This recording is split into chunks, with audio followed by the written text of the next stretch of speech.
नमस्कार मित्रांनो. एका विधवा आईला सांगितले की तुझे बाळ जन्मताच मरण पावले. पण काही दिवसांनी त्याच बाळाचा नामकरण सोहळा तिच्या डोळ्यांसमोर सुरू होता.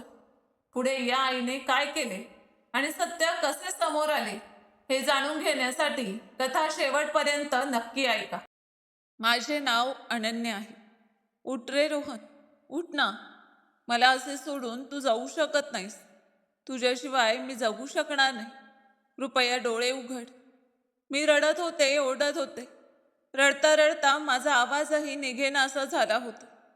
हे देवा, तू मला माझ्या पतीपासून इतक्या लवकर का दूर केलेस? हा प्रश्न मी आजही ईश्वराला विचारते. मी फक्त 5 महिन्यांची सुवासिनी होते आणि इतक्या लवकर विधवा झाले. मला कल्पनाही नव्हती की माझ्या पतीसोबत घालवलेले हे 5 महिने माझ्या आयुष्यातील इतक्या आठवणींचे क्षण बनतील की मला पुन्हा कधीही त्याच्या साथीचे भाग्य लाभणार नाही. आज जेव्हा मी माझ्या पतीचा मृतदेह माझ्या डोळ्यांसमोर पाहत होते, तेव्हा मनात येत होते की हा क्षण इथेच थांबावा. मी त्याला हलवून उठवावे, त्याला माझ्यासोबत घेऊन कुठेतरी दूर निघून जावे. पण मी तसे करू शकत नव्हते. मला धीरच येत नव्हता. मी रोहनवर खूप प्रेम करत होते. त्याने या 5 महिन्यात मला जगातील सर्व सुखे दिली होती. कदाचित मला लोकांची नजर लागली असावी, कारण जेव्हापासून माझे लग्न झाले होते तेव्हापासून माझ्या पदरात फक्त सुखच सुख होते. दुःख, भीती, पश्चाताप यांना काय म्हणतात हे मी विसरले होते. पण आता सर्व दुःखे, सर्व संकटे माझ्या डोक्यावर डोंगर होऊन कोसळली होती. कारण माझ्या पोटात रोहनचे मूल वाढत होते. मी 2 महिन्यांची गर्भवती होते. माझी सासूही आपल्या मुलाच्या मृत्यूने खूप रडत होती.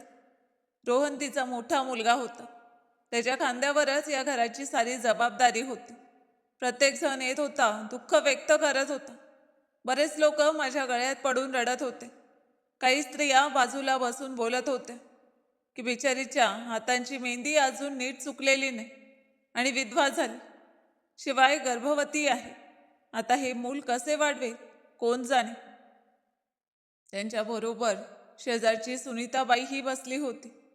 तिने म्हटले की अरे, ती तर तरुण आहे, सुंदर आहे, ती दुसरे लग्नही करू शकते, पण बिचारा मुलाचे आयुष्य मात्र खराब होईल. स्त्रियांच्या तोंडून हे शब्द जेव्हा माझ्या सासूने ऐकले, तेव्हा तिने एकदम आपल्या डोळ्यातून वाहणारे अश्रू पुसले आणि त्या स्त्रियांकडे पाहून म्हटले की ऐका बहिणींनो, माझी सून अनाथ नाही. आम्ही आमच्या सुनेवर खूप प्रेम करतो. आम्ही तिला कधीही सून म्हणून नाही, तर नेहमी मुलगी म्हणूनच मानले आहे. आमची सून इथेच आमच्या बरोबर आहे. मूल जन्माला घाले. आमच्या सुनेची आणि आमच्या मुलाच्या निशाणीची आम्हीच काळजी घेऊ. अनन्या दुसरे लग्न करणार नाही. अनन्या या घरात आमच्या मुलाची विधवा म्हणूनच राहील. तिला जे सन्मान सुवासिनी म्हणून मिळत होते, तेच सन्मान रोहनची विधवा म्हणूनही मिळते. तुम्हाला आमच्या सुनेची जास्त चिंता करण्याची गरज नाही. त्या सर्व स्त्रिया गप्प झाल्या. सासूच्या या गोष्टी ऐकून माझ्या मनात तिची जागा आणखी खोल झाली. ज्या दिवसापासून माझे लग्न झाले होते, त्या दिवसापासून या घरातील प्रत्येक सदस्याचे माझ्याशी वागणे खूप चांगले होते. मी कधीही कोणात वाईटपणा पाहिलाच नव्हता. माझे नणंद जेव्हा जेव्हा आमच्या घरी येत असे, तेव्हा ती वहिनी वहिनी म्हणत माझ्या आजूबाजूला फिरत राहत असे. माझा दीर नेहमी माझा आदर करत असे. माझ्या पतीने मला अमर्याद प्रेम दिले होते. माझ्या सासूने मला या घराची राणी बनवून ठेवले होते. आजही जेव्हा माझ्या सासूने त्या स्त्रियांना चोख उत्तर दिले, तेव्हा माझ्या मनात तिच्याबद्दलचा आदर आणखी वाढला होता. माझी आई या जगात नव्हती. जर ती जिवंत असती तरीही मला रोहनच्या आई इतके प्रेम देऊ शकली नसती. सासू माझ्याबरोबर बसून मला मिठी मारून खूप रडत होती आणि म्हणाली की सुनबाई, कधीही स्वतःला एकटी समजू नकोस. आम्ही सर्व तुझ्याबरोबर आहोत. माझ्या पतीचे अंत्यसंस्कार झाले. सर्व लोक गेल्यानंतर घरात एक विचित्र शांतता पसरली होती. घराच्या भिंती जणू काही मला खायला धावत होते असे वाटत होते.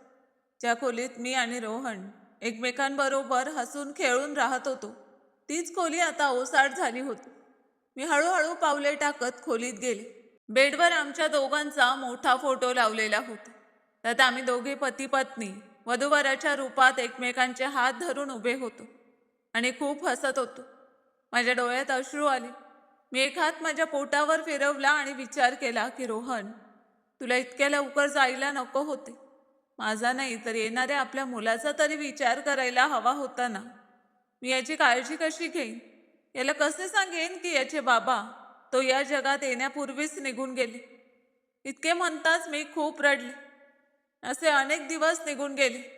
माझ्या भावांनी मला अनेकदा फोन केला की बहीण घरी ये, तिथे राहून काय करणार, इथे आम्ही तुझी काळजी घेऊ. पण मला तिथे जायचेच नव्हते. माझ्या भावांनी मला वाढवले होते. आधीच आम्ही 5 बहिणी, त्यांच्यावर बराच भार होतो. मी सगळ्यात छोटी होते. माझ्या जबाबदारीतून ते फक्त 5 महिन्यांपूर्वीच मोकळे झाले होते. आता मी पुन्हा त्यांच्याकडे जाऊन भार बनू नये. माझ्या 4ही बहिणींची लग्ने चांगल्या कुटुंबात झाली होती. त्या चौघीही खूप सुखी होत्या. त्यांनी मला समजावले होते की तू तिथे काय करणार? प्रत्येकजण तुला रोहनची विधवा म्हणून हाक मारे. तुला चांगले वाटेल का? तू माहेरीत जा, तेच बरे. अशा परिस्थितीत तिथे सर्वजण तुझी काळजी घेतील. पण मी त्यांनाही नकार दिला होता. माझे घर हेच होते. त्या घराशी माझे नाते फक्त एवढेच होते की मी तिथे जावे, थोडा वेळ थांबावे आणि परत यावे. कायमचे मी तिथे जाऊ शकत नव्हते. रोहनचे कुटुंबीय माझ्यावर प्रेम करत होते. या मुलासाठी संपूर्ण कुटुंब खूप आनंदी होते. मी माहेरी जाऊन या लोकांचे सुख हिरावून घेऊ शकत नव्हते. मी माझ्या बहिणींना आणि भावांना स्पष्टपणे नकार दिला होता की त्यांनी मला माहेरी येण्याचा आग्रह करू नये. जर मला सासरी काही त्रास होत असता तर मी एकदा तरी तिथे जाण्याचा विचार केला असता. मला माहीत होते की माझ्या मुलाचे संगोपन माहेरीपेक्षा सासरी चांगले होईल. म्हणून मी माहेरी गेले नाही. नंतर त्या लोकांनीही मला काहीही सांगणे सोडून दिले. सर्वजण आपापल्या आयुष्यात व्यस्त झाले. माझा प्रत्येक दिवस माझ्या पतीला आठवत आठवत निघत असे. या घरात जे सुख आधी असायचे ते आता राहिले नव्हते. मला तो दिवस आठवतो जेव्हा मी रोहनला सांगितले होते की मी गर्भवती आहे. तेव्हा तो खूप आनंदी झाला. त्याने आनंदाने ओरडत घरातील सर्वांना ही बातमी सांगितली होती. माझ्या सासूने लगेच घरातील सर्वांना बोलावून हवन केले होते. तेव्हापासूनच त्याने माझी आणखी जास्त काळजी घेणे सुरू केले होते. जेव्हा मी लग्न करून या घरात आले होते तेव्हा माझ्या सासूने म्हटले होते की तू आमची मुलगी आहेस आणि आम्ही मुलींकडून काम करून घेत नाही. ती स्वतःच घरातील सर्व काम करत असे. माझ्या लग्नाला 1 महिना झाला होता. तेव्हापासूनच तिने मला विचारणे सुरू केले होते की सुनबाई, आम्हाला खुशखबर कधी सांगणार आहेस? मी थोडीशी आश्चर्यचकित झाले होते की अजून तर लग्नाला फक्त 1 महिनाच झाला आहे आणि आईला आतापासूनच मी चांगली बातमी सांगावी असे वाटत आहे. मला वाटले होते की माझी सासू जितकी चांगली स्त्री आहे त्यानुसार ती मला म्हणेल की आधी आपले वैवाहिक जीवन मनसोक्त जगा. कारण जेव्हा मुले हात होतात तेव्हा एका आईला आपले आयुष्य पूर्वीसारखे जगता येत नाही. पण नंतर रोहनने मला सांगितले की आमच्या घरात कुठलेही लहान मूल नाही. घरात सर्वांना लहान मुलांचा खूप छंद होता. म्हणूनच सर्वजण वाट पाहत होते की अनन्या कधी चांगली बातमी सांगणार आहे.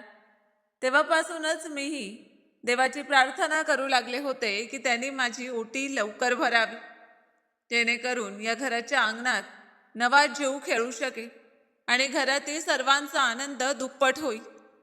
माझ्या गर्भधारणेची बातमी ऐकून घराचे वातावरणच बदलून गेले होते. माझी सासू आधीही माझ्याकडून कोणतेही काम करून घेत नव्हती आणि गर्भधारणा निश्चित झाल्यानंतर तर तिने मला जमिनीवर पाऊलही टाकू दिले नव्हते. त्याला कारण कदाचित हेच असावे की माझ्या आयुष्याला कुणाची नजर लागली असावी. तो दिवसही माझ्या आयुष्यातील काळा दिवस ठरला. रोहन सकाळी लवकर आनंदाने ऑफिसला निघाला होता. त्या दिवशी उन्हाचा तडाखा खूपच जाणवत होता. अनेक दिवसांपासून त्याला अशक्तपणा जाणवत होता. त्यामुळे तो ऑफिसला जात नव्हता. त्याचा रक्तदाबही वारंवार वाढत होता. पण त्या दिवशी ऑफिसला जाणे त्याच्यासाठी खूप गरजेचे होते.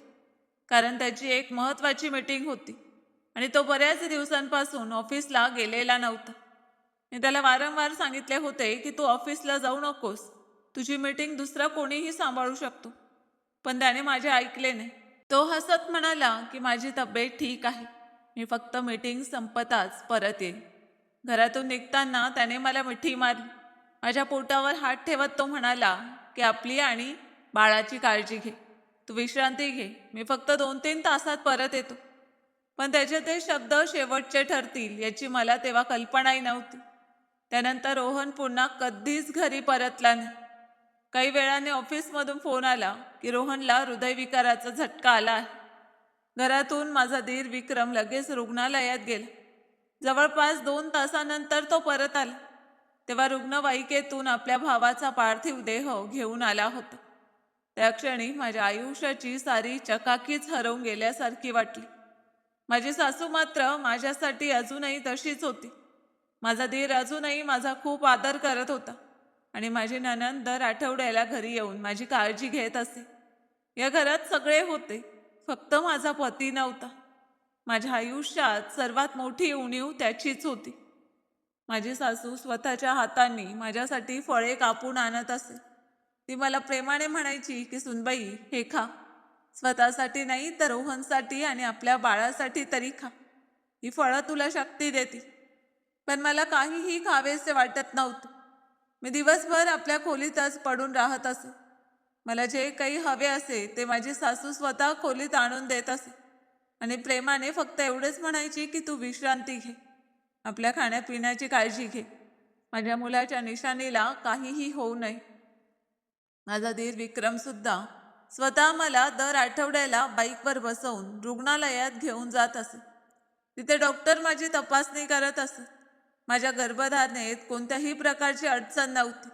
सर्व काही अगदी व्यवस्थित सुरू होते. पण एका संध्याकाळी जेव्हा मी झोपून उठले तेव्हा माझ्या खोलीत पिण्याचे पाणी नसल्याचे माझ्या लक्षात आले. म्हणून मी भांडे घेऊन पाणी आणण्यासाठी स्वयंपाकघराकडे जात होते. अचानक मला सासूच्या खोलीतून काही बोलण्याचा आवाज ऐकू आला. मी तिथेच थांबले आणि ते बोलणे ऐकण्याचा प्रयत्न करू लागले. आई म्हणत होती की बस बेटा विक्रम, एकदा आनंदाची प्रसूती झाली की पैशांची काही कमतरता राहणार नाही. माझी चर्चा झाली आहे. मग विक्रमचा मंद आवाज झाला. आई तू नक्की खात्री केली आहेस ना? हो हो बेटा, तू काळजी करू नकोस. इतक्यात कदाचित विक्रमचा फोन वाजला. दोघांचेही आवाज अचानक बंद झाले. विक्रम मोबाईल घेऊन खोली बाहेर येत असल्याचे मला जाणवले. मी लगेच स्वयंपाकघराकडे गेले, जेणेकरून त्यांना असे वाटू नये की मी दाराशी उभी राहून त्यांचे बोलणे ऐकत होते. मला वाटले की रोहन गेल्यानंतर घरात मोठ्या आर्थिक अडचणी निर्माण झाल्या असाव्या. त्यामुळे ते दोघे आई आणि मुलगा त्रस्त असावे आणि माझ्या प्रसूतीबाबतही माझी सासू खूप चिंतेत असावी. तिची फक्त एवढीच इच्छा असावी की बाळ लवकरात लवकर या घरात यावे. मी या गोष्टीवर जास्त विचार केला नाही. दिवस निघू लागले आणि शेवटी माझ्या प्रसूतीचा दिवसही आला. डॉक्टरांनी आधीच सांगितले होते की माझी सामान्य प्रसूती होण्याची शक्यता नाही. त्यामुळे त्यांनी शस्त्रक्रियेची तारीख ठरवली होती. ज्या दिवशी शस्त्रक्रिया होणार होती त्या दिवशी आम्ही सर्व तयारी करून घरातून रुग्णालयासाठी निघालो. एकीकडे माझे बाळ या जगात येणार असल्याचा मला खूप आनंद होता, तर दुसरीकडे मन उदास होत होते की आज रोहन माझ्या सोबत असता तर सगळे काही किती वेगळे असते. तो किती आनंदी झाला असता. आपल्या बाळाला पहिल्यांदा त्यानेच कुशीत घेतले असते. आईने मला मिठी मारली, माझ्या डोळ्यातून वाहणारे अश्रू पुसले आणि मला शस्त्रक्रिया कक्षात पाठवले. रुग्णालयाच्या त्या थंड आणि रंगहीन खोलीत फिनाईल आणि औषधांचा एक वेगळाच वास पसरला होता, जो साधारणपणे माणसाच्या मनात एक विचित्र अस्वस्थता निर्माण करतो. पण माझ्यासाठी आज तो वास, ती खोली आणि ते रुग्णालय सगळेच एका सुंदर स्वप्नासारखे वाटत होते. आज माझ्या आयुष्यातील सर्वात मोठा दिवस होता. गेल्या 9 महिन्यांपासून मी माझ्या कुशीत एका छोट्याशा जीवाचे संगोपन केले होते. तो माझ्या रोहनची एकमेव निशाणी होता. मी दिवस रात्र माझ्या या न पाहिलेल्या बाळाशी बोलत असे.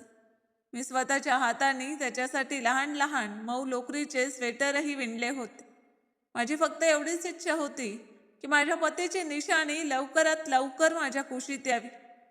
माझ्या सासूनेही बाळासाठी खूप खरेदी केली होती, कारण घरातील प्रत्येक जण त्याच्या येण्याची आतुरतेने वाट पाहत होता. मीही मनात बाळाच्या हास्याचे हजारो प्रतिमा तयार केल्या होत्या. आणि आता शेवटी डॉक्टरांची टीम या खोलीत आली होती. माझ्या मनात एकच विचार होता की आता माझे बाळ या जगात येणार होते. माझी शस्त्रक्रिया सुरू होती. माझे शरीर हालचाल करू शकत नव्हते, तरी माझ्या ओठांवर मंद हास्य होते. कारण मला माहीत होते की ही अडचण पार केल्यानंतर माझ्या आयुष्यातला सर्वात मोठा आनंद माझी वाट पाहत आहे.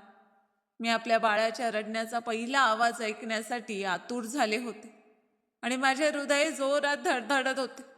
डॉक्टर आणि परिचारिकांचे बोलणे माझ्या कानावर येत होते आणि मी मात्र शांतपणे पडून होते. माझ्या डोळ्यांसमोर वारंवार रोहनचा चेहरा येत होता. माझ्या डोळ्यातून अश्रू वाहत होते. मी या छोट्याशा जीवाच्या पहिल्या रडण्याची वाट पाहत होते. तो आवाज जो एका आईसाठी जगातील सर्वात सुंदर आवाज असतो, पण तिथे फक्त यंत्रांची बीप ऐकू येत होती आणि परिचारिकाही शांत होती. मी जड होत चाललेल्या पापण्या मोठ्या कष्टाने उघडल्या आणि समोर उभे असलेल्या परिचारिकेकडे पाहिले.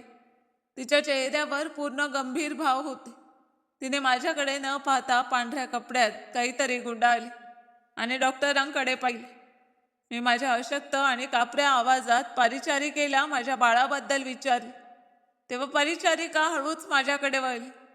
तिच्या डोळ्यात कोणतीही सहानुभूती दिसत नव्हती. तिने मला सांगितले की मॅडम, तुमचे बाळ मृत अवस्थेत जन्माला आले आहे.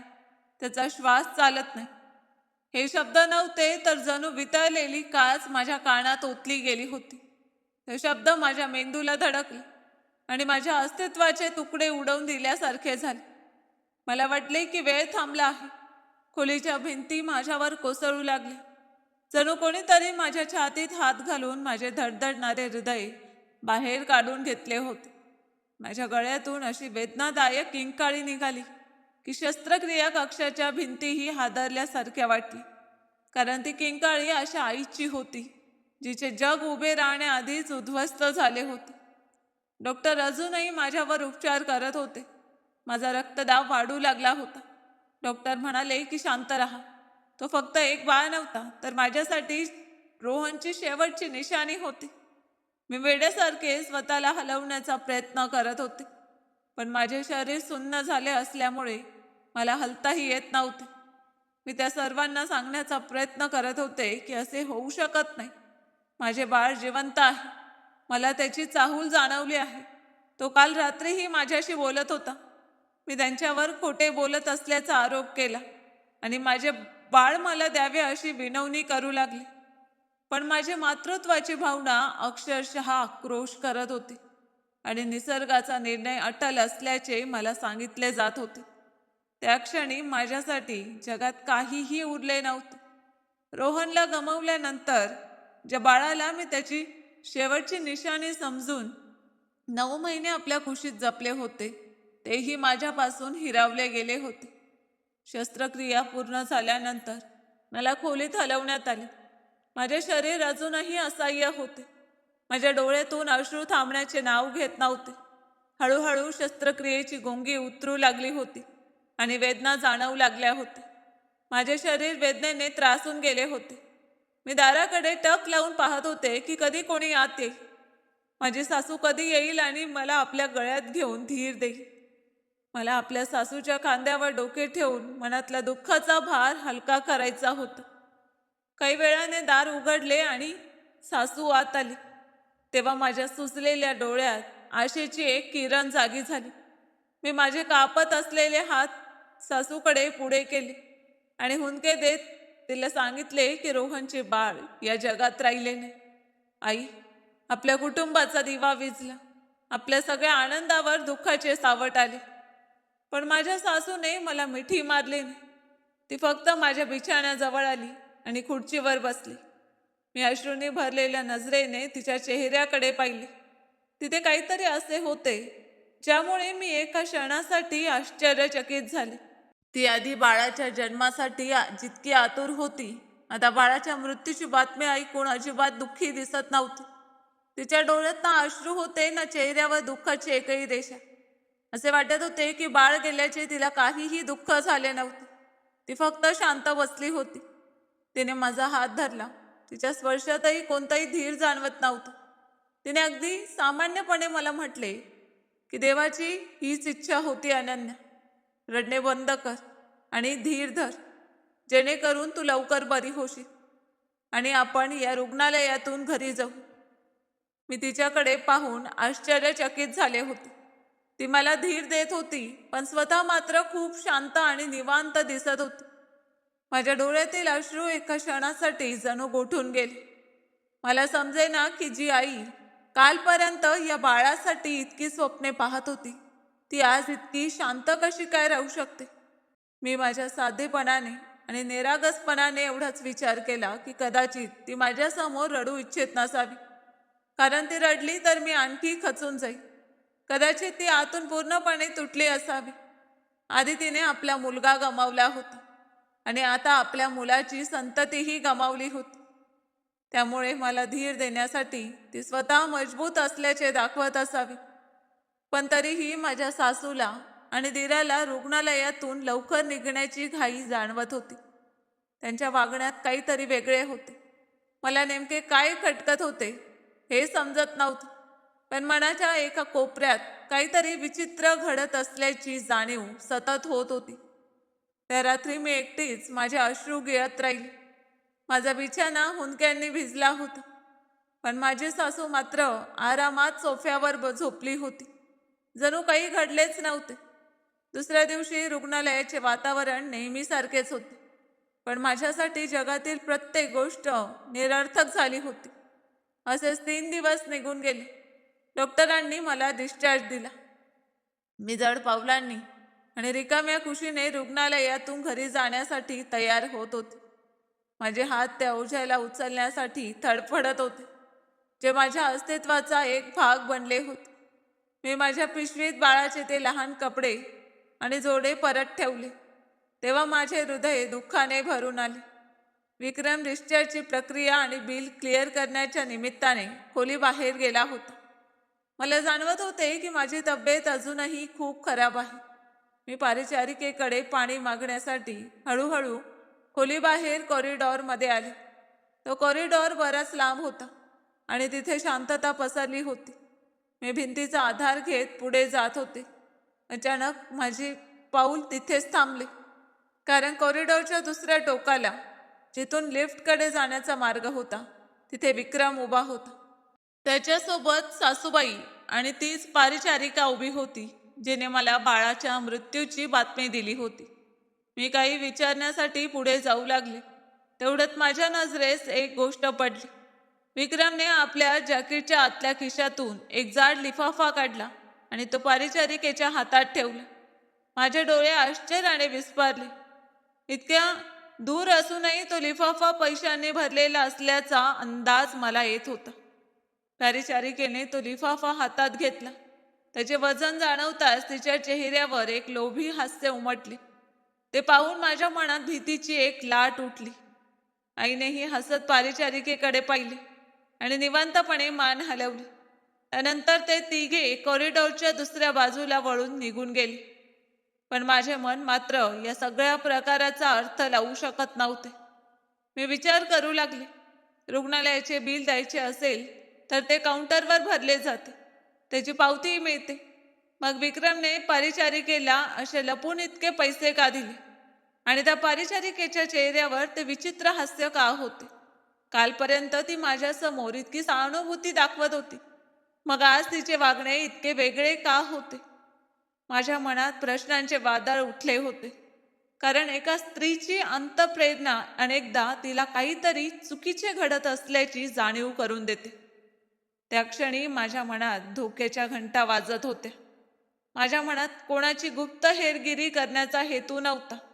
मला फक्त एवढेच जाणून घ्यायचे होते की माझी सासू आणि माझा धीर शेवटी माझ्यापासून काय लपवत आहेत.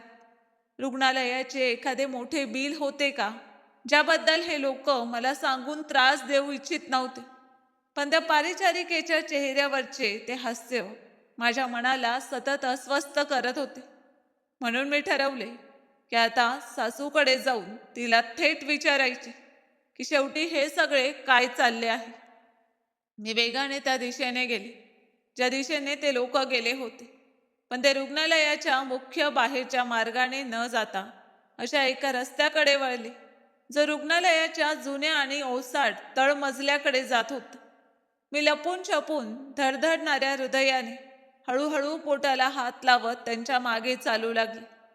तळमजल्याच्या पायऱ्या उतरताना वातावरणातील थंडी वाढत चालली होती आणि तिथली मंद पिवळसर टिमटिमणारी रोशनी आजूबाजूचे दृश्य आणखी भेसूर करत होती. फिनाईल आणि जुन्या औषधांचा वास इतका तीव्र होता की माझा श्वास कोंडू लागला होता. माझ्या पावलांची चाहूलही मला एखाद्या मोठ्या आवाजासारखी जाणवत होती. मी माझ्या चपला काढल्या जेणेकरून कोणताही आवाज होऊ नये आणि अनवाणी थंड फरशीवर चालत सासूबाई आणि विक्रमचा पाठलाग करू लागली. तळमजल्याचा मार्ग पूर्णपणे ओसाड होता. सासूबाई आणि विक्रम कॉरिडॉरच्या अगदी शेवटी असलेल्या एका जुन्या स्टोरूम सारख्या खोलीबाहेर थांबले. दोघांनी इकडे तिकडे पाहिले, जणू कोणी त्यांना पाहत आहे की नाही याची खात्री करत होते. मग खूप सावधपणे दार उघडून ते आत गेले. माझे हृदय इतके जोरात धडधडत होते की माझ्या छातीत वेदना होत असल्यासारखे वाटत होते. मी भिंतीला लागून सरकत त्या खोलीच्या दाराजवळ पोचले. दार पूर्णपणे बंद झालेले नव्हते आणि त्यात एक छोटीशी फट राहिली होती. मी माझा कापत असलेला हात छातीवर ठेवला जेणेकरून हृदयाची धडधड थोडी शांत करता येईल. मग मी माझा चेहरा त्या फटीजवळ नेला आणि तेव्हाच त्या अंधाऱ्या ओसाड कॉरिडॉरमध्ये असा आवाज घुमला की माझ्या संपूर्ण शरीरात एक वेगळीच शिरशिरी उठली. तो एका बाळाच्या रडण्याचा आवाज होता. एका छोट्याशा बाळाचा अशक्त पण स्पष्ट रडण्याचा आवाज. हा आवाज ऐकताच माझ्या छातीत एक विचित्र हालचाल झाली. मातृत्वाची जी भावना काही क्षणांपूर्वी मृत झाल्यासारखी वाटत होती ती अचानक पुन्हा जिवंत झाली. माझ्या डोळ्यातून अश्रू आले. माझ्या मनात एक अनोखी भावना जागी झाली. निसर्गाने आई आणि बाळामध्ये निर्माण केलेली ती भावना मला आतून सांगत होती की हा आवाज दुसऱ्या कोणाचा नसून माझ्याच बाळाचा आहे, माझ्याच रोहनच्या बाळाचा आहे. माझ्या डोळ्यातून अश्रू सतत वाहत होते आणि मी माझ्या तोंडावर हात ठेवला जेणेकरून माझ्या हुंदक्यांचा आवाज बाहेर जाऊ नये. मी कापऱ्या नजरेने दाराच्या फटीतून आतील दृश्य पाहिले. खोलीत एक मंद बल्ब जळत होता. समोर सासूबाई आणि विक्रम उभे होते आणि त्यांची पाठ दाराकडे होती. सासू समोर एक स्त्री उभी होती. तिने मरून रंगाची साडी नेसली होती, पण तिचा चेहरा मला नीट दिसत नव्हता कारण ती माझ्याकडे पाठ करून उभी होती. मी पाहिले की तीच परिचारिकाही त्या खोलीत होती. ती पाळण्यात पडलेल्या एका छोट्याशा बाळाला उचलून सासूबाईंच्या हातात देत होती. बाळ सतत रडत होते आणि त्याच्या रडण्याचा आवाज माझे हृदय चिरून टाकत होता. मी आज जाण्यासाठी अधीर झाले होते. मी दाराला ढकलणारच होते तेवढ्यात सासूबाईंचा आवाज माझ्या कानावर आला. ती त्या स्त्रीचे अभिनंदन करत म्हणत होती की हे घ्या तुमचा मुलगा, आता तुमची कूस भरली आहे. सासूने ते बाळ त्या मरून रंगाच्या साडी नेसलेल्या स्त्रीच्या हातात दिले आणि जशीच त्या स्त्रीने बाळाला आपल्या छातीशी कवटाळले तसा तिचा चेहरा प्रकाशात मला स्पष्ट दिसला. तिचा चेहरा पाहताच माझे डोळे विस्फारले. माझ्या पायाखालची जमीन सरकली असे म्हणणेही अपुरे होते. मला वाटले माझे संपूर्ण आयुष्यच उद्ध्वस्त झाले आहे. ते बाळ घेणारी स्त्री दुसरी कोणी नसून रोहनची सख्खी बहीण, माझी एकमेव नणंद प्रिया होती. प्रिया गेल्या 5 वर्षांपासून निसंतान होती. तिचा पती खूप मोठा आणि श्रीमंत व्यावसायिक होता. ती दररोज आमच्या घरी येऊन तिच्या सासूने आणि पतीने दिलेल्या टोमण्यांबद्दल सांगत असे. तिचा पती आणि सासू तिला निसंतान असल्यामुळे सतत त्रास देत होते. ती बाळाला कुशीत घेऊन म्हणाली की आज मी खूप आनंदी आहे. मला वाटत होते की माझी उटी कधीच भरणार नाही. माझ्या सासूने म्हटले की असे कसे होईल ग? शेवटी तू आमच्याकडे काही मागितलेस आणि आम्ही ते पूर्ण करू शकलो नाही, असे कसे होऊ शकते? हे बाळ आजारी होते. डॉक्टरांनी त्याला इन्क्युबेटरमध्ये 3 दिवस ठेवायला सांगितले होते आणि 3 दिवसातच अनन्याला डिस्चार्ज मिळणार होता. आम्ही तुला वचन दिले होते की आपण रुग्णालयातून नंतर घरी जाऊ, आधी बाळ तुझ्या हवाली करू. त्यांचे बोलणे ऐकून माझ्या पायाखालची जमीनच सरकली. आता मला सर्व काही काचेसारखे स्पष्ट दिसत होते. प्रियजनी संतान असणे, तिच्या श्रीमंत पतीकडून तिला दुसऱ्या लग्नाच्या दिल्या जाणाऱ्या धमक्या, विक्रमने अचानक इतका पैसा खर्च करणे, परिचारिकेला दिलेला तो जाड लिफाफा, माझ्या सासूचे विचित्र वागणे आणि सर्वात महत्त्वाचे म्हणजे तिच्या चेहऱ्यावर दिसणारी ती स्वार्थी शांतता, सगळ्या गोष्टी एकमेकांशी जोडल्या जात होत्या. परिचारिकेने मला बाळाच्या मृत्यूची खोटी बातमी दिली होती. माझ्या सासरच्या लोकांनी, त्यातही ज्या सासूवर मी सर्वाधिक विश्वास ठेवत होते, आपल्या मुलीचे घर टिकवण्यासाठी काही रुपयांच्या बदल्यात आपल्या सुनेच्या बाळाचा सौदा केला होता. त्यांनी आपल्या कुटुंबाच्या रक्ताच्या नात्याला काही लाख रुपयांच्या बदल्यात विकण्याचा निर्णय घेतला होता. मी आता आपल्या पायांवर उभी राहू शकत नव्हते. माझ्या नंदेच्या चेहऱ्यावरचा आनंद मला एक क्षणही सहन होत नव्हता, कारण माझी कूस उजाडून माझ्या सासूने आपल्या मुलीची कूस आनंदाने भरली होती. माझ्या सासूचे ते भयंकर कृत्य, माझ्या बाळाच्या रडण्याचा तो निरागस आवाज, हे सर्व माझ्या सरळ साध्या मनासाठी सहन करण्यापलीकडचे होते. मातृत्वाची वेदना, फसवणुकीची तीव्रता आणि या भयंकर सत्याच्या ओझ्याखाली माझा श्वास कोंडू लागला होता. मला वाटले कोणीतरी माझ्या डोक्यावर जड हातोड्याचा घाव घातला आहे. माझ्या डोळ्यांसमोर अंधार दाटू लागला. मी पोट धरून अक्षरशः आक्रोश करत होते. मी शेवटच्या वेळी माझ्या रडणाऱ्या बाळाकडे पाहिले आणि त्यानंतर माझे शरीर रुग्णालयाच्या त्या थंड अंधाऱ्या तळमजल्यावरील जमिनीवर कोसळले. मी पूर्णपणे बेशुद्ध झाले. मातृत्वाची जी भावना जगातील सर्वात मोठी शक्ती होती, तीच आज माझ्याच कुटुंबियांच्या हातून हिरावली जाऊन त्या जमिनीवर निचेष्ट पडली होती. नशिबाचा हा कसला खेळ होता! माझ्यासारख्या एका विधवा स्त्रीला, एका असाही आईला जिवंतपणेच आतून मोडून टाकणारा हा कसला अन्याय होता! जेव्हा मला शुद्ध आली, तेव्हा माझ्या भोवती एक परिचित अंधार आणि शांतता होती. मी माझ्या जड आणि सुजलेल्या पापण्या मोठ्या कष्टाने उघडल्या. छतावर फिरणारा पंखा मला धुसर दिसत होता. माझ्या डोक्यात जणू हातोडे बडवत होते आणि माझ्या संपूर्ण शरीरात असा थकवा आणि वेदना होती, ज्याचे वर्णन करण्यासाठी जगातील कोणत्याही पुस्तकात पुरेसे शब्द नसतील. मी माझ्या कोरड्या ओठांवर जीभ फिरवली आणि आजूबाजूला नजर फिरवली. ही माझीच खोली होती, जिथे मी माझ्या पतीसोबत आनंदाचे अनेक क्षण घालवले होते. आता मला तेच क्षण माझ्या बाळासोबत घालवायचे होते. गेल्या 9 महिन्यात मी माझ्या येणाऱ्या बाळासाठी या खोलीला स्वर्ग बनवण्याचा प्रयत्न केला होता. भिंतीवर लावलेले ते छोटेसे पेंटिंग, तो मऊ बिछाना, सगळे काही तसेच होते. मग अचानक माझ्या मनात रुग्णालयाच्या त्या तळमजल्यावरील दृश्य एखाद्या भयंकर चित्रपटाप्रमाणे पुन्हा सुरू झाले. तो तळमजला, ती मंद रोशनी, माझ्या बाळाच्या रडण्याचा तो हृदयद्रावक आवाज, माझ्या सासूचे ते स्वार्थी वागणे आणि माझ्या नंदेच्या कुशीत असलेले माझेच बाळ, हे सर्व आठवताच माझ्या अंगावर शहारे आले. जणू माझ्या शरीरातून एक विचित्र शिरशिरी पसरली. मी एकदम बिछाण्यावरून उठले, पण कमजोरीमुळे माझे पाऊल लटपटले आणि मी जमिनीवर पडले. माझ्या पडण्याचा आवाज ऐकून खोलीचे दार उघडले. माझी सासू आत आली. तिच्या हातात पाण्याचा ग्लास होता आणि तिच्या चेहऱ्यावर तेच निवांत भाव होते जे मी रुग्णालयात पाहिले होते. तिला पाहताच माझ्यातली आई, माझे दुःख आणि माझा राग एका लाव्हासारखा उसळून आला.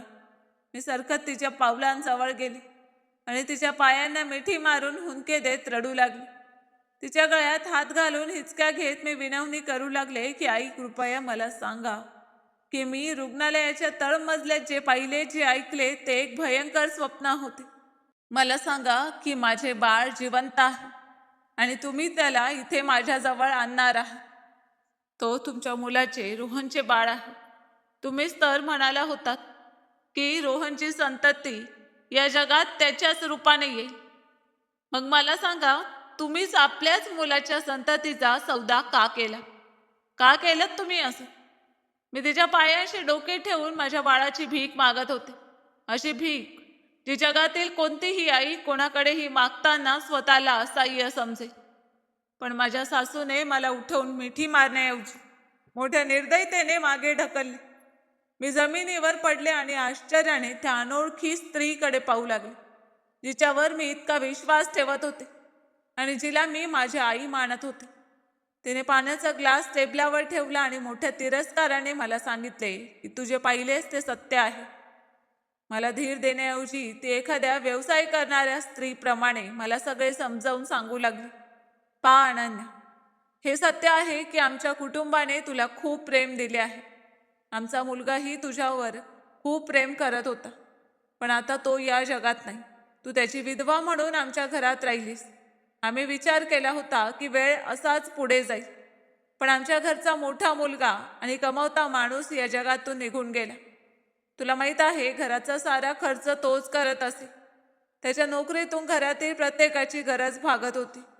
तो स्वतः गेला, पण तुझ्या आणि तुझ्या येणाऱ्या बाळाची जबाबदारी आमच्यावर सोपवून गेला. आधी तुझी जबाबदारी आम्हाला घ्यायची होती आणि नंतर तुझ्या बाळाची जबाबदारीही आमच्या खांद्यावर येणार होती. म्हणून मी आणि विक्रमने हा निर्णय घेतला की तुझं बाळ या जगात आल्यानंतर आम्ही ते प्रियाला देऊ. तरीही प्रियाला कोणतीही संतती नाही. तिचा पती खूप श्रीमंत आहे. तुझं बाळ तिच्या घरात राजपुत्राप्रमाणे राहील. त्याच्या बदल्यात प्रियाने आम्हाला लाखो रुपये दिले आहेत. तुला जितके दिवस इथे राहायचे आहेत तितके राहा. आम्हाला काही अडचण नाही. तुला हवे असेल तर भविष्यात दुसरे लग्न करून आणखी मुलंही होऊ शकतात. आम्ही तुझ्या मार्फत निसंतान लोकांची ओटी भरू शकतो आणि आपल्या पुढच्या आयुष्यासाठी पैसेही जमा करू शकतो. यात तुझाही फायदा आहे आणि आमचाही फायदा आहे. तुझ्या या एका त्यागाने आमचं आयुष्य सुधारेल. आम्ही मोठं घर खरेदी करू, गाडी घेऊ आणि आमच्याकडे इतकी संपत्ती असेल की कोणालाही नोकरी करण्याची गरज पडणार नाही. मुलाचं काय, मुलं तर भविष्यात होऊ शकतात. आम्हाला त्याबद्दल काही आक्षेप नाही.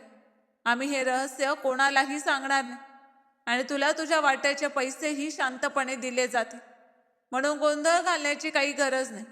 या सत्याचा स्वीकार कर आणि समजूतदारपणाचा पुरावा दे. आईच्या या गोष्टी ऐकून माझे हृदय तोंडाशी आले. मला त्या स्त्रीचा तीव्र तिरस्कार वाटू लागला. स्त्री असूनही, आई असूनही तिने इतकी नीच गोष्ट कशी सांगितली होती. माझे मन म्हणत होते की तिच्यावर ओरडावे, तिला जाब विचारावा. ज्या स्त्रीला मी माझ्या आई समान मानत होते, ती तर आई म्हणून घेण्याच्याही लायकीची नव्हती. तिने माझ्या आत्म्याला जखमी केले होते. मी ओढत तिला विचारले की तू माझ्या मातृत्वाची आणि माझ्या रक्ताची किंमत काही लाख रुपये ठरवलीस. जर आज रोहन जिवंत असता तर तू तेव्हाही असंच केलं असतंस का? तो तुला तुझ्या या नीच कृत्याबद्दल कधीही माफ करणार नव्हता. तू आपल्या मुलीचं घर टिकवण्यासाठी माझं जग कसं उद्ध्वस्त केलंस. मी वेड्यासारखे उठले आणि दाराकडे धावले. माझ्या पोटावर अजून टाके होते, तरीही माझ्यात जितकी हिंमत होती तितकी एकवटून मी तिथून बाहेर पळत होते. मी तिला म्हटले की मी आत्ताच प्रिया दिदीच्या घरी जाईन. संपूर्ण जगासमोर ओढून ओढून माझं बाळ परत मागेल. मी पोलीस बोलावीन आणि तुम्हा सर्वांना तुरुंगात पाठवीन. पण मी दारापर्यंत पोचण्यापूर्वीच माझ्या सासूने माझे केस पकडून मला जोरात बिछाण्यावर ढकलले. तिच्या डोळ्यात क्रूरता दिसत होती. ती माझ्यावर वाकली आणि अतिशय रागाने धमकीच्या स्वरात म्हणाली की तू वेडी झाली आहेस. बाळाच्या मृत्यूच्या धक्क्याने तुझं मानसिक संतुलन बिघडलं आहे. जर तू घराबाहेर पाऊल टाकलंस किंवा कोणाला काही सांगण्याचा प्रयत्न केलास तर मी तुला वेड्यांच्या आश्रमात दाखल करून दे. जगातील कोणतीही शक्ती तुझ्यासारख्या वेड्या स्त्रीच्या बोलण्यावर विश्वास ठेवणार नाही. रुग्णालयातील सगळी कागदपत्र, परिचारिका, डॉक्टर सगळ्यांना पैशाने विकत घेतलं आहे. आता ते बाळ कायद्याने प्रियाचं आहे. एवढं बोलून ती खोली बाहेर निघून गेली. मी उठून दाराकडे धाव घेण्याआधीच तिने बाहेरून कुंडी लावली. मी दार जोर जोरात ठोठावू लागले. मी ओरडून ओरडून शेजारच्या लोकांना मदतीसाठी हाक मारली, पण माझ्या खोलीच्या जाड भिंत्या आणि बंद खिडक्यांनी माझा प्रत्येक आवाज दाबून टाकला. मी दाराला टेकून तिथे जमिनीवर बसले. माझ्या पायांना तीव्र वेदना होत होत्या. माझ्या डोळ्यातून वाहणाऱ्या अश्रूंनी माझे कपडे भिजून गेले होते. मी आपल्याच घरात कैदी झाले होते. त्या घरात जिथे एकेकाळी सगळे लोक माझ्यावर खूप प्रेम करत होते, आज तेच माझे शत्रू झाले होते. मला कल्पनाही नव्हती की मला असा दिवस पाहावा लागेल. जर मला आधीच हे माहीत असते तर मी कधीच या लोकांमध्ये राहिले नसते आणि कदाचित माझे बाळही माझ्यापासून हिरावले गेले नसते. माझ्या शरीराचा प्रत्येक भाग वेदनेने त्रस्त झाला होता.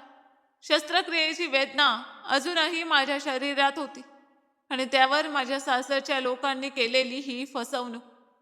मी हे सगळं सहन करू शकत नव्हते. वेळ निघून चालला होता आणि खोलीत हळूहळू अंधार पसरू लागला होता. मी माझ्या पतीचा फोटो हातात घेऊन रडत होते आणि त्याच्याकडे तक्रार करत म्हणत होते की पहा, तुमच्या घरच्यांनी तुमच्याच बाळासोबत काय केलं. मी मुलाला जन्म दिला होता. ही गोष्ट माझ्या सासूनेच मला सांगितली होती, पण अजून मी त्याला पाहिलंही नव्हतं. नक्कीच तो आपल्या बाबांसारखा दिसत असेल.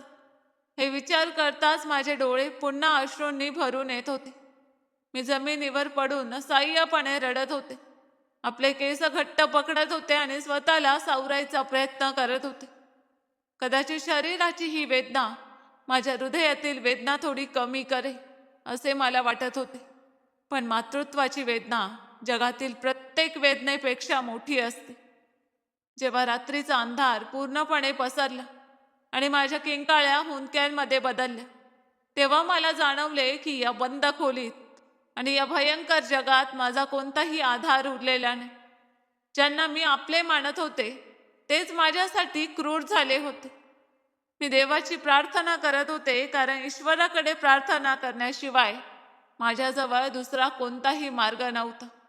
माझ्या पोटावरील टाके वेदनेने ठणकत होते. असे वाटत होते की आता माझा प्राणच निघून जाईल. सकाळपासून मला खायला प्यायला काहीही दिले गेले नव्हते. माझ्या सासूचे म्हणणे होते की मी त्यांचा प्रस्ताव स्वीकारावा, तेव्हाच मला या घरात पूर्वीसारखे जीवन मिळेल, नाहीतर ते लोक मला असेच तडफडत ठेवतील. हे देवा, तू माझी मदत कर. तू पाहत आहेस ना, हे लोक माझ्याशी काय करत आहेत. यांना शिक्षा दे. हे दुःख मला माझ्याच आपल्या लोकांनी दिले आहे. त्यांना तू कधीही माफ करू नकोस. मला कोणतीही संपत्ती, कोणताही महाल, कोणताही आनंद नको.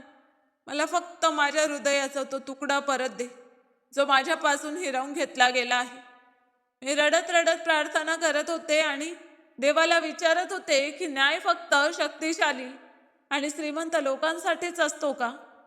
माझ्यासारख्या विधवा आणि असहाय्य स्त्रीची हाक ऐकणारे कोणीच नाही का? मी इतके रडत होते की माझा आवाज बसला होता. माझ्या मनात फक्त माझ्या बाळाचा तो निरागस चेहरा आणि त्याच्या रडण्याचा तो अशक्त आवाज घुमत होता, जो मी रुग्णालयाच्या तळमजल्यात ऐकला होता. माझे मातृत्व मला वारंवार जाणवून देत होते की माझे बाळही माझ्यासाठी तसेच तडफडत असे, जसे मी त्याच्यासाठी तडफडत होते. त्याची भूक, त्याची तहान, त्याची अस्वस्थता, या सगळ्याचा विचार माझ्या मनात एक विचित्र अस्वस्थता निर्माण करत होता. मी देवाला वचन दिले होते की जोपर्यंत मला माझे बाळ मिळत नाही तोपर्यंत मी अन्न पाणी घेणार नाही. माझा प्राण गेला तरी चालेल. मी असेच पोट धरून जमिनीवर बसून रडत राहिले. ईश्वराची प्रार्थना करत राहिली. मध्यरात्रीची वेळ झाली होती आणि घरात शांतता पसरली होती. माझी सासू आणि दीर आपापल्या खोल्यात निवांत झोपले होते. या गोष्टीची त्यांना कल्पनाही नव्हती की ज्या स्त्रीचे जग त्यांनी उद्ध्वस्त केले होते ती कोणत्या यातनेतून जात होती. अचानक मला खोलीच्या खिडकीजवळ एक मंद चाहूल ऐकू आली. ही खिडकी घराच्या मागील बाजूला उघडत होती, जिथे एक छोटी गल्ली होती. चाहूल इतकी मंद होती की खोलीत पूर्ण शांतता नसती तर कदाचित मला ती ऐकूही आली नसती. मी थरथरत खिडकीकडे पाहिले. प्रथम मला खूप भीती वाटली की कदाचित कोणी चोर किंवा गुंड असेल, पण त्याच वेळी खिडकीच्या काचेवर कोणीतरी पुन्हा हळूच ठोका दिला. मी उठण्याचा प्रयत्न केला, पण माझ्या पायात इतकीही शक्ती उरली नव्हती. मी मोठ्या कष्टाने भिंतीचा आधार घेत खिडकीपर्यंत पोचले आणि खिडकी उघडली. गल्लीतल्या अंधारात मला काळी ओढणी डोक्यावर घेतलेली एक व्यक्ती दिसली. त्या व्यक्तीने खिडकीजवळ चेहरा आणला आणि एक परिचित आवाज माझ्या कानावर पडला. कोणीतरी हळू आवाजात माझे नाव घेत होते, अनन्या मॅडम. मी लगेच खिडकीचे कुलूप उघडले आणि काच थोडी मागे सरकवली. तेव्हा बाहेर उभ्या असलेल्या स्त्रीच्या चेहऱ्यावर पडणाऱ्या चंद्राच्या मंद प्रकाशाने मला आश्चर्याचा धक्का बसला.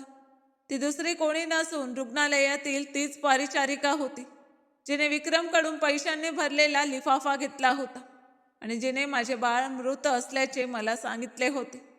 तिला पाहताच माझ्या आतला राग लाव्ह्यासारखा उसळून आला.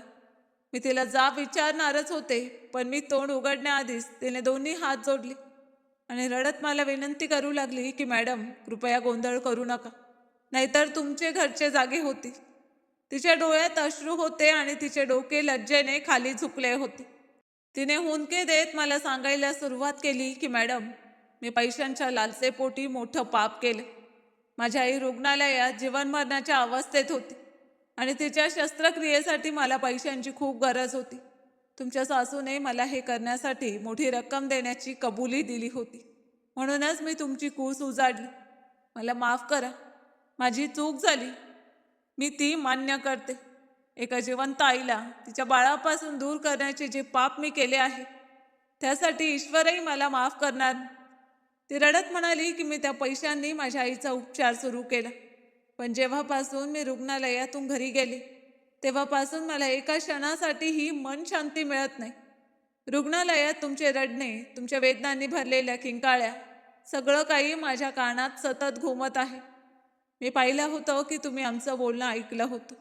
तळमजल्यात तुम्ही बेशुद्ध होऊन पडला होता. ते दृश्य माझ्या मनात कायमचं कोरलं गेलं आहे. जेव्हा रात्री मी डोळे बंद करण्याचा प्रयत्न करते, तेव्हा मला वाटतं की तुमची कूस उजाडून मी खूप मोठा गुन्हा केला आहे. माझ्याबरोबरही वाईट होईल हे मला माहीत आहे. मला भयंकर स्वप्न पडतात.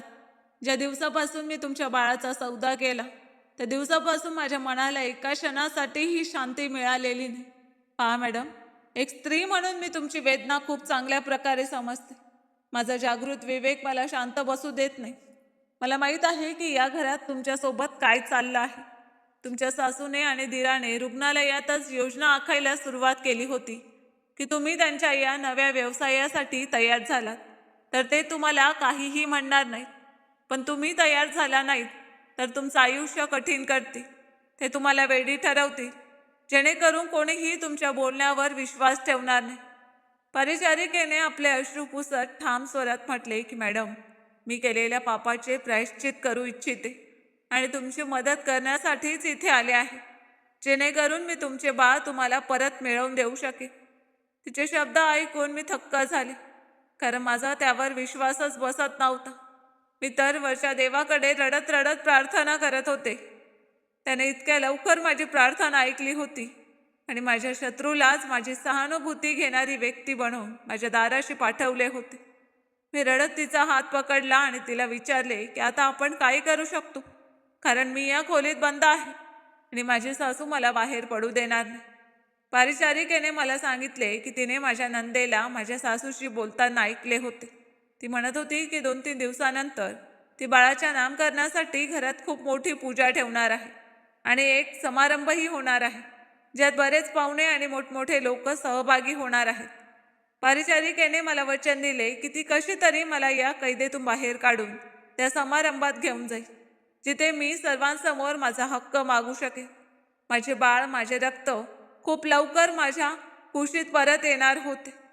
माझ्या डोळ्यात आता अश्रूंऐवजी एक चमक होती, तीच चमक जी एका जखमी सिंहिणीच्या डोळ्यात असते, जेव्हा ती आपल्या बाळाला वाचवण्यासाठी शिकाऱ्यावर झेप घेण्यास तयार होते.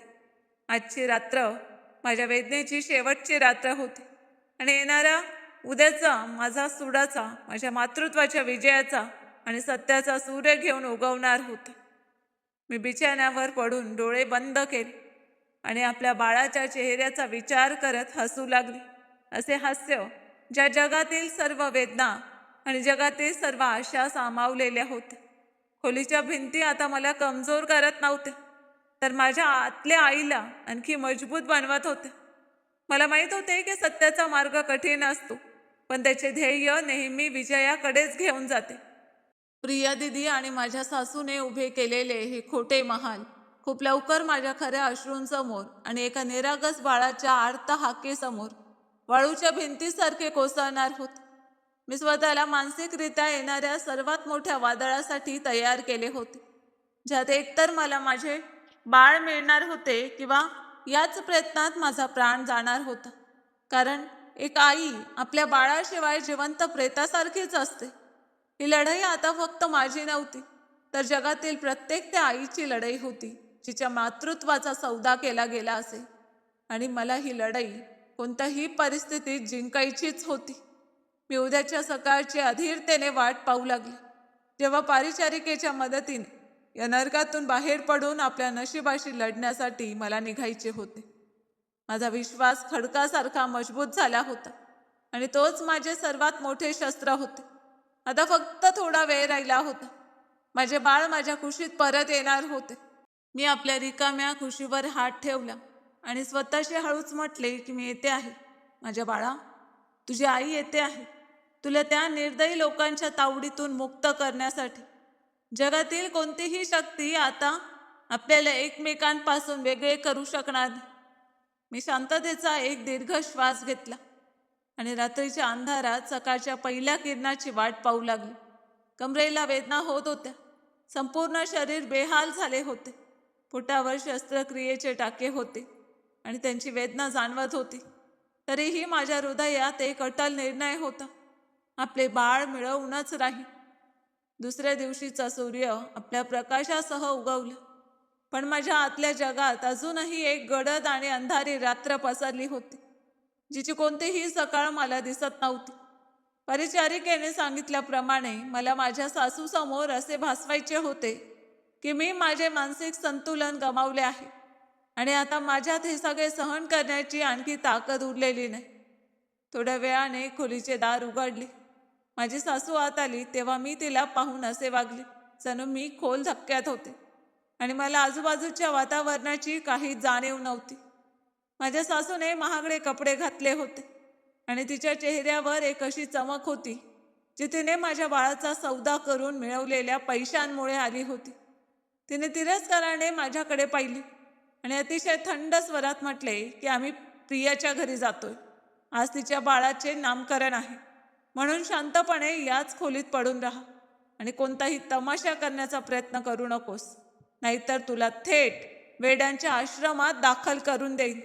मी काहीही उत्तर दिले नाही आणि फक्त रिकाम्या नजरेने जमिनीकडे पाहत राहिले. माझा असा अभिनय पाहून तिला विश्वास बसला की माझी हिंमत संपली आहे आणि मी खरोखरच मानसिक संतुलन गमावण्याच्या अवस्थेत आहे. ती निवांतपणे हसली आणि खोलीबाहेर निघून दाराला बाहेरून कुलूप लावली.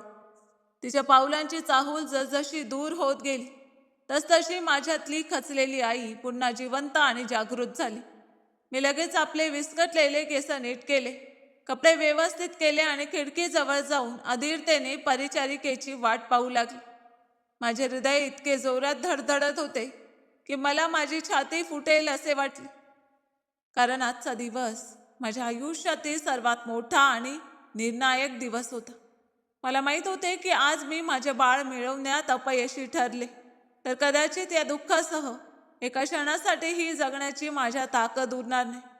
वेळ जाणवतच नव्हता.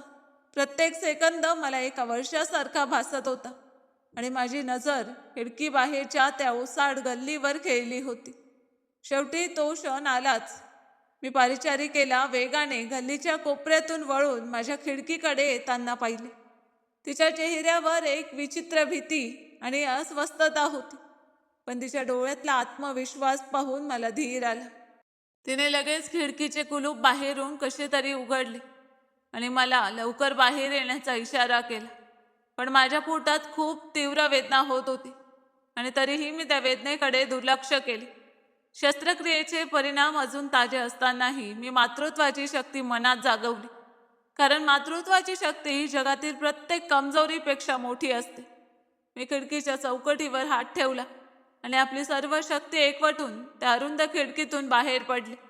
माझी शस्त्रक्रिया अजून ताजी आहे याचा विचारही मी केला नाही. मी सर्व काही देवावर सोपवले. परिचारिकेने मला सावरले. माझे पाय जमिनीवर टेकताच माझ्या संपूर्ण शरीरात वेदनेची तीव्र लाट उसळली, पण मी आपले ओठ घट्ट मिठून ठेवले जेणेकरून माझ्या तोंडून कोणताही आवाज बाहेर पडू नये. परिचारिकेने रिक्षावाल्याला थोड्या अंतरावरच थांबवले होते. आम्ही दोघी पायी चालत त्या मोठ्या लोखंडी गेटजवळ पोचलो, जिथे पाहुण्यांची लांब रांग आणि त्यांच्या महागड्या गाड्या उभ्या होत्या. ते घर नवरीसारखे सजवले गेले होते. सर्वत्र रंगेबिरंगी दिवे चमकत होते. महागड्या फुलांचा सुगंध हवेत दरवळत होता आणि मोठमोठ्या स्पीकर्सवर आनंदाची गाणी वाजत होती. नामकरणाची पूजा पूर्ण झाली होती. हा संपूर्ण समारंभ ही सगळी चकाकी आणि ही सगळी सजावट त्या बाळासाठी होती, जे माझे होते. त्यांनी माझ्या बाळाला नावही दिले होते, पण त्याची खरी आई मी होते. मला त्याला काय नाव द्यायचे आहे हे मी ठरवले होते. माझ्या शरीरात असह्य वेदना होत होत्या. मला नीट चालताही येत नव्हते. तरीही मी हिंमत हरवली नव्हती. परिचारिका रुग्णालयाकडून पाठवलेल्या त्या पथकाचा भाग होती, ज्याला बाळाच्या काळजीसाठी बोलावण्यात आले होते. त्यामुळे रक्षकाने तिला ओळखले. तिने तिची मदतनीस म्हणून ओळख करून दिली आणि आम्ही दोघी मागच्या दाराने त्या मोठ्या घरात शिरलो. आतील दृश्य पाहून माझे डोळे विस्फारले. एक खूप मोठा हॉल होता, जो शहरातील श्रीमंत आणि व्यावसायिक लोकांनी खचाखच भरलेला होता. सर्वत्र हास्याचे आवाज घुमत होते. महागडे कपडे घातलेल्या स्त्रिया आणि पुरुष एकमेकांचे अभिवंदन करत होते आणि हॉलच्या अगदी मध्यभागी एक खूप मोठा आणि भव्य मंच उभारला होता. त्या मंचावर माझी नणंद आणि तिचा पती महागडे कपडे आणि मौल्यवान दागिने घालून बसले होते आणि त्यांच्या कुशीत माझे बाळ होते. माझी नणंद आणि तिचा पती, जो एक मोठा व्यावसायिक होता, आनंदाने पाहुण्यांचे अभिनंदन स्वीकारत होते. माझी सासू आणि दीर अगदी त्यांच्या जवळ उभे राहून त्यांच्या प्रत्येक गोष्टीला मान डोलावत होते. जशीच माझी नजर आपल्या बाळावर पडली, माझे पाऊल तिथेच थांबले आणि माझ्या डोळ्यातून अश्रूंची एक नवी न थांबणारी धार वाहू लागली. माझ्या कानात लोकांच्या हसण्याचे आवाज येत होते, पण मला फक्त माझ्या बाळाच्या रडण्याचा तो कमजोर आवाज ऐकू येत होता, जो या गोंगाटात कुठेतरी दबून गेला होता. माझे बाळ प्रियाच्या कुशीत सतत रडत होते आणि अस्वस्थतेने हातपाय हलवत होते. प्रिया त्याला शांत करण्याऐवजी लोकांकडे पाहून दिखाऊपणे हसण्यात व्यस्त होती. मातृत्वाची वेदना जेव्हा आपल्या परिसीमेपर्यंत पोचते, तेव्हा ती जगातील प्रत्येक दार, प्रत्येक नाते आणि प्रत्येक मर्यादा ओलांडून जाते. मी परिचारिकेचा हात सोडला आणि वेड्यासारखी त्या मंचाकडे जाऊ लागली. माझे केस विस्कटले होते. माझे कपडे रुग्णालयातून बाहेर पडताना आणि खिडकीतून उतरताना मातीने माखले होते आणि माझा चेहरा अश्रूंनी भिजला होता. जशीच मी हॉलच्या मध्यभागी पोचले आणि माझी नजर थेट प्रिया आणि माझ्या सासूवर पडली, तसं माझ्या सासूने मला पाहताच तिच्या चेहऱ्याचा रंग उडाला आणि तिच्या डोळ्यात असा भीतीचा घाव उमटला, जणू तिने एखादे भूत पाहिले होते. मी कशाचीही पर्वा न करता ओरडायला सुरुवात केली आणि रडत रडत मोठ्या आवाजात हाक मारू लागले, माझे बाळ मला परत करा. हे माझे रक्त आहे. ही माझ्या पतीची निशाणी आहे. हा माझ्या रोहनचा मुलगा आहे. तुम्ही लोकांनी माझे बाळ माझ्यापासून हिरावून घेतले. हा कर्कश आवाज ऐकून हॉलमध्ये एकदम शांतता पसरली. गाण्यांचे आवाज थांबले आणि सर्व पाहुण्यांच्या नजरा माझ्यावर खेळल्या. मी लटपटत मंचावर चढले आणि थेट प्रियाच्या पायांजवळ जाऊन पडले. मी तिचे गुडघे पकडले आणि रडत तिला विनंती करू लागले की देवासाठी माझे बाळ मला परत करा. तुम्ही इतक्या श्रीमंत आहात, तुम्ही जे हवे ते विकत घेऊ शकता, पण एका आईची कूस विकत घेऊ नका. आधीच माझे सौभाग्य हिरावून घेतले गेले आहे. फक्त हे एक बाळ माझ्या जगण्याचे कारण आहे. मला माझ्या हृदयाचा तुकडा परत द्या. मी तिची विनवणी केली, तिचे पाय धरले आणि म्हटले की तिने मला माझ्या मातृत्वाची भीक द्यावी. प्रियाचा चेहरा रागाने आणि भीतीने लाल झाला होता आणि ती घाबरून आपल्या पतीकडे पाहू लागली, जो या सर्व प्रकाराने खूप आश्चर्यचकित आणि त्रस्त झाला होता. आई पुढे आली आणि तिने माझा हात इतक्या घट्टपणे पकडला की माझ्या हातातील हाडे दुखू लागली. तिने पाहुण्यांकडे पाहत मोठ्या आवाजात सांगायला सुरुवात केली की ही आमची सून आहे. काही दिवसांपूर्वी हिचे बाळ मृत जन्माला आले होते. त्या धक्क्यामुळे हिचे मानसिक संतुलन बिघडले आहे. ही वेडी झाली आहे आणि प्रत्येक बाळाला आपले बाळ समजू लागली आहे. मी तिला आत्ताच इथून घेऊन जाते. तुम्ही लोक कृपया आनंद घ्या. असे म्हणत ती मला एखाद्या प्राण्यासारखे ओढत मंचावरून खाली उतरवण्याचा प्रयत्न करू लागली, पण मी माझी सर्व शक्ती एकवटून तिचा हात झटकून टाकला आणि पाहुण्यांकडे पाहत रडत म्हटले की मी वेडी नाही, ही माझी सासू आहे. विक्रमकडे बोट दाखवत मी म्हटले की हा माझा धीर आहे. या दोघांनी मिळून पैशांसाठी आपल्या विधवा सुनेच्या बाळाला त्यांच्या या श्रीमंत मुलीच्या हवाली केले. तुम्हाला विश्वास बसत नसेल तर मी आत्ताच माझे पोट दाखवते. मी माझे पोट उघडून त्यांना दाखवले आणि म्हटले की पहा, ही शस्त्रक्रिया नुकतीच झाली आहे. अजून माझे टाकेही काढलेले नाही. 3 दिवसांपूर्वी मी या बाळाला जन्म दिला होता. मला रुग्णालयात खोटी बातमी देण्यात आली की माझे बाळ मरण पावले आहे. पण मी स्वतः या दोघांना रुग्णालयाच्या तळमजल्यात पैशांच्या बदल्यात माझे बाळ प्रियाला देताना पाहिले. पाहुण्यांमध्ये कुजबूज सुरू झाली. प्रियाचा पती रागाने पुढे आला आणि त्याने माझ्या सासूला विचारले की ही स्त्री काय बडबड करत आहे. जर ही वेडी असेल तर तुम्ही तिला इथे का आणले? प्रियाने आपल्या पतीचा हात पकडला आणि त्याला हे पटवून देण्याचा प्रयत्न केला की ही स्त्री खोटे बोलत आहे. त्याचवेळी प्रियाच्या कुशीत असलेल्या माझ्या बाळाचा रडण्याचा आवाज इतका तीव्र आणि हृदयद्रावक झाला की संपूर्ण हॉल त्या आवाजाने घुमून गेला.